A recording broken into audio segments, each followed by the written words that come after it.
Hello friends, આજે આપણે ફરી મળી રહ્યા છીએ કરંટ વિથ જીકે સિરીઝ સાથે મિત્રો. આજે આપણે કરંટ શરૂ કરીએ એ પહેલા મિત્રો મારે તમને એક વાત કહેવી છે કે હજુ પણ તમે એજ્યુસફર પરિવારની અંદર નવા હોય અને તમારે એજ્યુસફર પરિવારની ચેનલને સબસ્ક્રાઇબ કરવાની બાકી હોય તો પ્લીઝ સબસ્ક્રાઇબ કરવાનું ભૂલશો નહીં મિત્રો. હવે તો આપણે પરિવારના સભ્યો છીએ અને તમે સબસ્ક્રાઇબ બાકી હોય તો પ્લીઝ કરી વાળજો. બને તેટલો વિડીયોને શેર કરજો, લાઈક કરજો અને અહીંયા છે કોઈ પણ એક કમેન્ટ્સ આપવાનું ભૂલશો નહીં, બરાબર મિત્રો.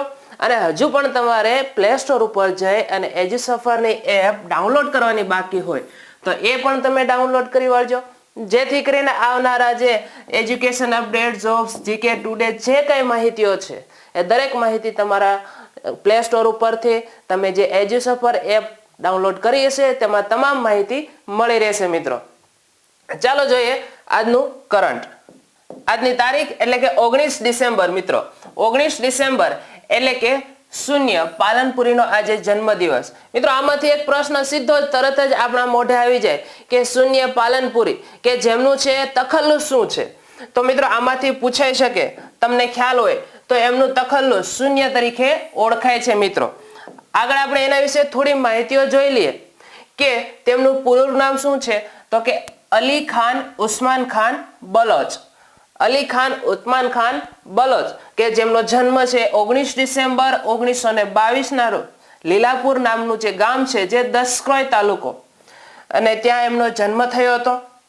ગુજરાતી ભાષાના ગઝલકાર તેઓ છે અને 16 વર્ષની વયે તેમણે ગઝલ લખવાની શરૂઆત કરી હતી. અહીં આપણે એમનો ઇમેજ પણ જોઈ શકીએ છીએ, શૂન્ય પાલનપુરી. ફરી વખત મિત્રો આમાંથી પ્રશ્ન બની શકે કે આમનું તખલ્લુસ, તો આપણે નહીં ભૂલીએ એમનું તખલ્લુસ શૂન્ય છે. આગળ જોઈએ તો કે અમૃત ઘાયલે શૂન્ય ઉપનામ રાખવાનું સૂચન કર્યું હતું. એક આમાંથી પ્રશ્ન બની શકે કે બલોચ અલી ખાનને છે શૂન્ય એવું છે ઉપનામ રાખવાનું કોણે સૂચન આપ્યું હતું. તો અમૃત ઘાયલ કે જેમણે છે આ સૂચન આપ્યું હતું. અને શૂન્ય પાલનપુરીનું અવસાન 17 માર્ચ 1987 ના રોજ છે પાલનપુર નામના સ્થળે થયું હતું મિત્રો. ત્યારબાદ આગળના ન્યૂઝ આપણે જોઈએ કે 19 ડિસેમ્બર એટલે કે સાથોસાથ એક એવા બીજા સાહિત્યકાર કે ઉમાશંકર જોશીનો આજે નિર્વાણ દિવસ છે મિત્રો. અહીં આપણે ઉમાશંકર જોશીને ઇમેજને જોઈ શકીએ છીએ કે જેમનો જન્મ છે 21 જુલાઈ 1912 ના રોજ સાબરકાંઠા જિલ્લાના બામણા ગામે થયો હતો મિત્રો. અને આમાંથી પણ પ્રશ્ન બની શકે કે ઉમાશંકર જોશીનું છે ઉપનામ કયું છે. તો મિત્રો કયું ઉપનામ આવશે? વાસુકી, અથવા તો એને શ્રવણ તરીકે પણ ઓળખીએ છીએ, કે જેમને છે 1967 માં જ્ઞાનપીઠ પુરસ્કારથી સન્માનિત કરવામાં આવ્યા હતા. તો આમાંથી એક બીજો પણ પ્રશ્ન બની શકે કે જ્યારે એમને જ્ઞાનપીઠ પુરસ્કાર આપવામાં આવ્યો હતો કઈ કૃતિના આધારે આપવામાં આવ્યો હતો. તો આપણે નહીં ભૂલીએ નિશીથ નામની જે કૃતિ હતી, આપણા ગુજરાતના એવા પ્રથમ સાહિત્યકાર કે જેમને નિશીથ નામની કૃતિના ઉપર એમને છે જ્ઞાનપીઠ પુરસ્કાર આપવામાં આવ્યો હતો મિત્રો. આગળ જોઈએ તો કે તેમના જીવન ઉપર રવિન્દ્રનાથ ટાગોર અને મહાત્મા ગાંધીની ભારે અસર જોવા મળે છે. કે પોતાના જીવનકાળ દરમિયાન છે આ બે એવા મહત્વના વ્યક્તિઓ રવિન્દ્રનાથ ટાગોર અને મહાત્મા ગાંધી કે જેમના જીવન કૌશલ્યો, તેમના જે કાંઈ આવેગો છે એ દરેક વસ્તુ છે એમને અનુરૂપ મળતી આવે છે અને એમના જીવનમાંથી એમને સંદેશાઓ લીધેલા છે અને પોતાની સાહિત્ય કૃતિની અંદર પણ તે જોવા મળે છે. તેમને આગળ જોઈએ તો રણજીતરામ સુવર્ણચંદ્રક જે 1939 ની અંદર પ્રાપ્ત કર્યો હતો. નર્મદ સુવર્ણચંદ્રક કે જેમણે છે 1947 માં પ્રાપ્ત કર્યો હતો. અને તેઓ ઉમાશંકર જોશી કે 1970 માં એ ગુજરાત યુનિવર્સિટીના ઉપકુલપતિ તરીકે છે રહ્યા હતા મિત્રો. આમાંથી આપણે એક પ્રશ્ન યાદ રાખવાનો છે કે એમને કઈ કૃતિ ઉપર જ્ઞાનપીઠ પુરસ્કાર મળ્યો હતો? નિશીથ નામની કૃતિ ઉપર. આગળના ન્યૂઝની જો વાત કરીએ તો ગુજરાતની અંદર કે સીએમ શ્રી વિજય રૂપાણીએ ભારતીય પ્રતિસ્પર્ધા આયોગની આયોજિત ત્રીજી રોડ શો કોમ્પિટિશનને છે હાલમાં જ એણે ખુલ્લી મૂકેલી છે મિત્રો. કે જેમણે છે મેક ઇન ઇન્ડિયા દ્વારા દેશમાં જે મેન્યુફેક્ચરિંગને પ્રોત્સાહન આપવા માટે થઈ અને આ એમને રોડ શો છે ખુલ્લો મૂક્યો છે મિત્રો. કે આ સાથે તેઓ રાજ્યના છે તમામ તાલુકાઓમાં શું વસ્તુ શેની સ્થાપના કરવાના છે મિત્રો? તો આમાંથી એક પ્રશ્ન બની જાય કે તેઓ છે એ જીઆઈડીસી ની સ્થાપના કરવાના છે. જ્યારે રાજ્ય સરકારે ગુડ ગવર્નન્સને ઉત્તેજન આપવા માટે ટેન્ડરિંગ સુઆયોજિત વ્યવસ્થાઓ કરવામાં આવશે. આ રોડ શો ના આધારે જે હાલમાં છે ગુજરાતની અંદર ખુલ્લી મૂકવામાં આવી છે. અહીં આપણે તેમનો ઇમેજ પણ જોઈ શકીએ છીએ કે જ્યારે એમને આયોજનને ખુલ્લું મૂકવામાં આવ્યું ત્યારે જ એમને ઇમેજ આવેલો છે. આગળ જોઈએ તો કે એક બીજો પ્રશ્ન આમાંથી બની શકે કે ડોક્ટર નિર્મલભાઈ વકીલને છે હાલમાં છે કયો એવોર્ડ આપવામાં આવ્યો છે? તો આપણે નહીં ભૂલીએ લાઈફ ટાઈમ અચીવમેન્ટ એવોર્ડ થી છે નિર્મલભાઈ વકીલને છે એ સન્માનિત કરવામાં આવ્યા છે. એક બીજો કે આ જે નિર્મલભાઈ વકીલ છે તે ક્યાંના વતની છે અથવા તો તે ક્યાં કાર્યરત કામગીરી બજાવે છે? તો એ ભાવનગરની અંદર છે તબીબી ડોક્ટર છે અને જ્યાં તેઓ કામગીરી બજાવી રહ્યા છે. આ એવોર્ડ છે એ કોને આપવામાં આવે? તો કે ડેન્ટલ એસોસિએશન દ્વારા છે એનાયત કરવામાં આવ્યો છે.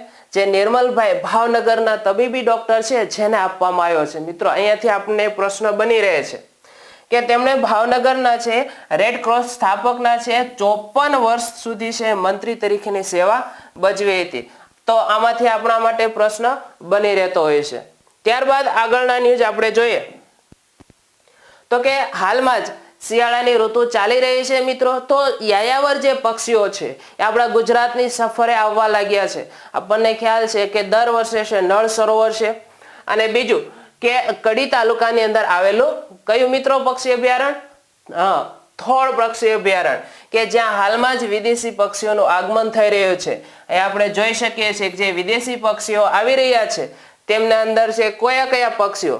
તો કે કોમન ફેન, ગ્રે લેગ, ગુંજ, flamingo, pelican, ruff, mallard, heronry birds તેમજ અહીંના આપણા સ્થાનિક પક્ષીઓ પણ છે કે જેમની અંદર છે બતક, સુરખાબ, કુંજ વગેરે પક્ષીઓ છે હાલમાં સ્થળ અભયારણ્યની અંદર જોવા મળે છે. અને ટૂંક સમયની અંદર છે આપણા જે સુરેન્દ્રનગર અને અમદાવાદની જે સરહદે આવેલું તેવું નળ સરોવર ત્યાં પણ છે યાયાવર પક્ષીઓ છે આવતા હોય છે.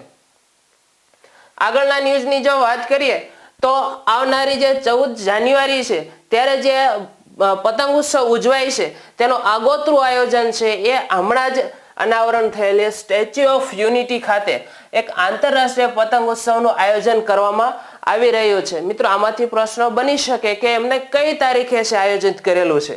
તો 8 જાન્યુઆરી 2019 ના રોજ છે સ્ટેચ્યુ ઓફ યુનિટી ને આસપાસ તેમનું આયોજન થઈ રહ્યું છે.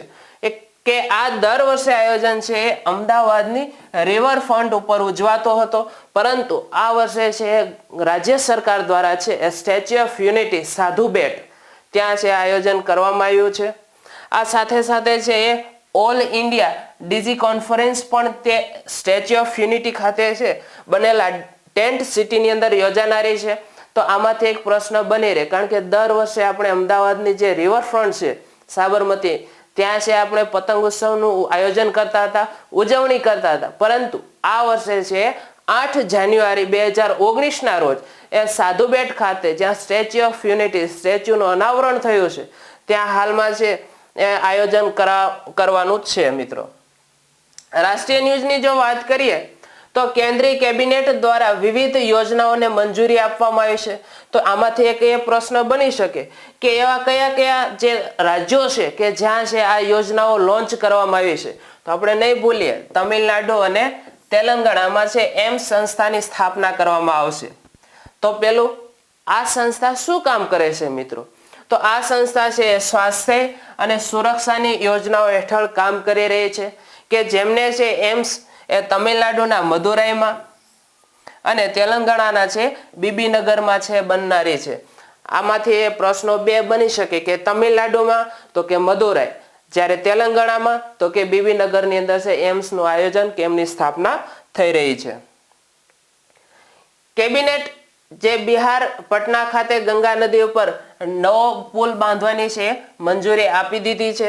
આપણે જે ગંગા નદી જોઈ રહી કે તેમની અંદર છે એ બિહારના પટનાની આસપાસનો જે વિસ્તાર છે ત્યાંથી જે ગંગા નદી પસાર થાય છે ત્યાં એ પુલ બાંધવાની મંજૂરી છે આપી દીધી છે. આમાંથી એક પ્રશ્ન અગાઉ આપણે એક પ્રશ્ન પૂછાઈ ગયો હતો ભૂપેન હજારિકા પુલ વિશે મિત્રો. એટલે આપણે આ પુલ વિશે નહીં બોલીએ કારણ કે અમુક જે એવા આયોજનો થાય છે એમાંથી પરીક્ષાલક્ષી મુદ્દો બની જતો હોય છે મિત્રો.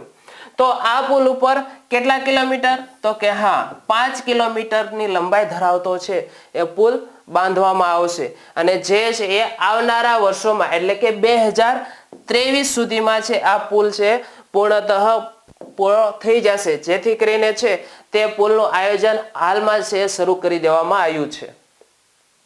બીજા આજના ન્યૂઝની જો વાત કરીએ તો ભારત અને દક્ષિણ આફ્રિકાએ જે ગાંધીજી સાથે પીટર મેરિટ્સબર્ગ સ્ટેશન ઉપર જે બનેલા બનાવ બન્યો, એટલે કે ત્યાં આપણને ખ્યાલ છે કયો બનાવ બન્યો હતો તો કે એ પીટર્સ મેરિટ્સબર્ગ નામનું જે સ્થળ છે ત્યાં છે ગાંધીજીને છે રેલવે ઉપર ધુતકારવામાં આવ્યા હતા કાળા ગોરાના ભેદ અર્થે અને તેમને ત્યાંથી છે રેલવે ટ્રેક ઉપર ઉતારી દેવામાં આવ્યા હતા.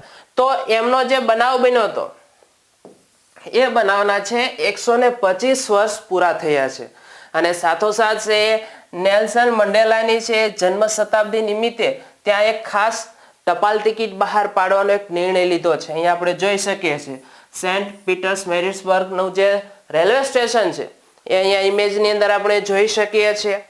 એ પીટર મેરિટ્સબર્ગ રેલવે સ્ટેશન એ ગાંધીજીના રંગભેદની નીતિનો એક કડવો અનુભવ ત્યાં થયો હતો અને ત્યાં છે તેઓ આફ્રિકાની અંદર છે ઘણા વર્ષો સુધી છે લડ્યા હતા અને રંગભેદની જે નીતિ હતી તેણે એમને નાબૂદ કરી હતી. તો મિત્રો આગળ આપણે જોઈએ federation of Indian chamber of commerce and ઇન્ડસ્ટ્રીઝના હાલના જ ઉપાધ્યક્ષ તરીકે છે એ કોની વરણી કરવામાં આવી છે તો કે ઉદયશંકરની હાલમાં જ તેમની વરણી કરવામાં આવી છે. તો આ સંસ્થા વિશે આપણે થોડી ડિટેલ વધારે જોઈએ તો federation of Indian chamber of commerce and ઇન્ડસ્ટ્રીઝની સ્થાપના 1927માં થઈ હતી. તેના હાલના અધ્યક્ષ એ સંદીપ સોમન છે અને તેમનું હેડક્વાર્ટર એટલે કે federation of Indian chamber of commerce and ઇન્ડસ્ટ્રીઝનું હેડક્વાર્ટર નવી દિલ્હીની અંદર આવ્યું છે. અહીંયા તમે એનો લોગો પણ જોઈ શકો છો મિત્રો. આંતરરાષ્ટ્રીય ન્યૂઝની જો વાત કરીએ તો હાલમાં જ 2018નો છે એ તાજ કોને આપવામાં આવ્યો તો કે એ મિસ યુનિવર્સ છે જે તાજ કેટ્રિયોના ગ્રેએ જીત્યો છે. અહીંયા આપણે નામ નહીં ભૂલીએ કે 2018નો તાજ છે એ કેટ્રિયોના ગ્રેએ જીત્યો છે, એક જે ફિલિપાઇન્સના વતની છે. ફિલિપાઇન્સ વિશે આપણે થોડા ન્યૂઝ સાથોસાથ જોઈ લઈએ તો તેમની રાજધાની છે મનીલા છે, જેનું ચલણ પેસો છે અને રાષ્ટ્રીય ભાષા છે એ ફિલિપિનો છે અને ત્યાંના રાષ્ટ્રપતિ છે એ ગ્લોરિયા માકાપાગલ અરોયો છે. ફરી વખત થોડું અટપટું નામ છે ગ્લોરિયા માકાપાગલ અરોયા, જેમના રાષ્ટ્રપતિનું નામ છે મિત્રો. અહીંયા આપણે છે ત્યાંનું ચલણ જોઈ શકીએ છીએ અને હાલમાં છે મિસ યુનિવર્સ બની છે કેટ્રિયોના ગ્રે, તેનો ઇમેજ આપણે જોઈ શકીએ છીએ મિત્રો. આગળ આપણે વાત કરીએ તો 1994માં સુસ્મિતા સેન મિસ યુનિવર્સિટીનો ખિતાબ મેળવનારા આપણા ભારતના છે પ્રથમ એવા નારી વ્યક્તિ હતા. બધી પ્રશ્ન બની શકે કે ભારતના એવા પ્રથમ કયા વ્યક્તિ હતા કે જેમને છે મિસ યુનિવર્સનો એવોર્ડ ખિતાબ મેળવ્યો હતો. તો એમને છે એ આપણે જોઈ શકીએ છીએ 1994 ની અંદર સુસ્મિતા સેન, બરોબર. અને ત્યારબાદ છે 2000માં કે મિસ યુનિવર્સ લારા દત્તા છે બની હતી. આમાંથી છે પ્રશ્ન બની શકે. ત્યારબાદ આગળના ન્યૂઝની જો આપણે વાત કરીએ તો 18 ડિસેમ્બર એટલે કે આંતરરાષ્ટ્રીય પ્રવાસ દિવસની ઉજવણી કરવામાં આવી. આ માટે જેને અંગ્રેજીમાં છે એ ઇન્ટરનેશનલ માઇગ્રેશન ડે તરીકે ઓળખવામાં આવે છે. આપણે નહીં ભૂલીએ કે આંતરરાષ્ટ્રીય પ્રવાસ દિવસની ઉજવણી જેને અંગ્રેજીમાં કયા નામે ઓળખવામાં આવે છે તો કે અહીંયા પણ એમનો ઇમેજ જોઈ શકો છો કે ઇન્ટરનેશનલ માઇગ્રેશન ડે તરીકે ઉજવવામાં આવે છે, જેમની થીમ છે માઇગ્રેશન વિથ ડિઝિગ્નેટી. ફરી વખત માઇગ્રેશન વિથ ડિઝિગ્નેટી કે જેમની થીમ છે પ્રવાસીઓના યોગદાન અધિકારો વિશે છે જાગૃતિ ફેલાવવા માટે આ દિવસની ઉજવણી કરવામાં આવશે, જેથી કરીને આવનારા વિદેશી લોકોની છે સલામતી જળવાઈ રહે, સુરક્ષા જળવાઈ રહે તે માટે થઈ અને આગોતરું આયોજન કરવામાં આવે છે. રમત જગતની જો આપણે વાત કરીએ તો આજે એટલે કે 18 ડિસેમ્બર અને 19 ડિસેમ્બરની જે વાતો છે એમની અંદર કે કેલી કાસ્કોફ જે NBA, મિત્રો આમાંથી પહેલો જ એક પ્રશ્ન કે NBA નું ફૂલ ફોર્મ શું થાય? તો આપણે યાદ રાખીશું કે national basketball association, national basketball association કે જે NBA નું ફૂલ ફોર્મ છે ની પહેલી મહિલા આસિસ્ટન્ટ જનરલ બની છે. કોણ? તો કે કેલી કાસ્કોફ, જે પહેલી એવી જનરલ મહિલા બનનાર કોઈ આસિસ્ટન્ટ હોય તો એ કેલી કાસ્કોફ છે. કેલી ક્રાસ્કોફ જે અમેરિકાની વતની છે અને કેલી ક્રાસ્કોફ એ 3 વાર ઓલિમ્પિક ચેમ્પિયન બનેલી કોઈ મહિલા હોય તો એ અમેરિકન મહિલા છે કે જેમણે છે 3 વાર ઓલિમ્પિક ચેમ્પિયન છે જીતી છે. અમેરિકાની મહિલા બાસ્કેટબોલની ટીમ સાથે કામ કરી રહી છે કેલી ક્રાસ્કોફ. અહીંયા આપણે છે એ NBA એનો છે એ લોગો પણ જોઈ શકીએ છીએ. તો આગળ જોઈએ કે આગળના ન્યૂઝની અંદર IPL માં સૌરાષ્ટ્રનો જયદેવ ઉનડકટ જે સૌથી મોંઘો ખેલાડી છે એ બન્યો છે. હાલમાં છે એ આપણને ખ્યાલ છે કે IPL ની સિઝન શરૂ થશે તો એ માટે ખેલાડીઓની છે એ ખરીદી કામ ચાલુ થયું છે. મિત્રો આમાંથી પ્રશ્ન બની શકે કે જે ખેલાડીઓની જે પસંદગી થઈ રહી છે કયા સ્થળેથી તેમની પસંદગી કરવામાં આવી છે, તો આપણે એ પણ યાદ રાખીશું કે જે હાલમાં છે જયપુર નામનું જે સ્થળ છે, જયપુર કે જ્યાં છે આ હરાજી થઈ હતી, જ્યાં છે ખેલાડીઓની છે પસંદગી કરવામાં આવી હતી, તો એમાંથી જયદેવ ઉનડકટ છે એ સૌથી મોંઘો ખેલાડી જેઓ છે ગયા વર્ષે 11.5 કરોડ રૂપિયામાં ખરીદાયો હતો, પરંતુ આ વર્ષે છે તેમને છે 8.4 કરોડ સાથે છે મોંઘા ખેલાડી તરીકે ખરીદ્યો છે. બીજો એવો પ્રશ્ન બની શકે કે આ જયદેવ ઉનડકટને છે કઈ ટીમે ખરીદ્યો છે? તો આપણે નહીં ભૂલીએ રાજસ્થાનની ટીમ છે તેણે છે આ જયદેવ ઉનડકટને ખરીદ્યો છે. આ ઉપરાંત જે સ્પિનર એટલે કે વરુણ ચક્રવર્તીને છે એ 8.4 કરોડમાં છે પંજાબની જે ટીમ છે એ પંજાબની ટીમે ખરીદ્યા છે. તો આ આપણા માટે સૌરાષ્ટ્રના ન્યૂઝ જોયા, બરોબર. અને આ સાથોસાથ જે કઈ ન્યૂઝ જોયા એ તમે 100% સાથે નોટ પણ કરી હશે, તેમાં નોંધ્યું પણ હશે. અને હા મિત્રો, કે તમે હજુ એજી સફર પરિવારની અંદર નવા હોય, મેં તમને અગાઉ વાત કરી કે હવે આપણે પરિવારના સભ્યો છીએ અને પરિવારને છે લાઈક કમેન્ટ્સ આપવાનું તો આપણે કેમ ભૂલીએ મિત્રો. અને બને ત્યાં સુધી વિડીયોને તમારા ફ્રેન્ડ સર્કલમાં શેર કરજો, લાઈક કરજો, કમેન્ટ્સ આપવાનું ભૂલશો નહીં. અને હા, બાજુમાં નાનકડા બેલ આઇકન ઉપર પણ ક્લિક કરજો જેથી કરીને નવા વિડીયો તમારા નોટિફિકેશન ઉપર આવતા રહેશે. તો અહીંયા આપણે વિડીયો પૂર્ણ કરીએ છીએ. જય હિન્દ, જય ભારત.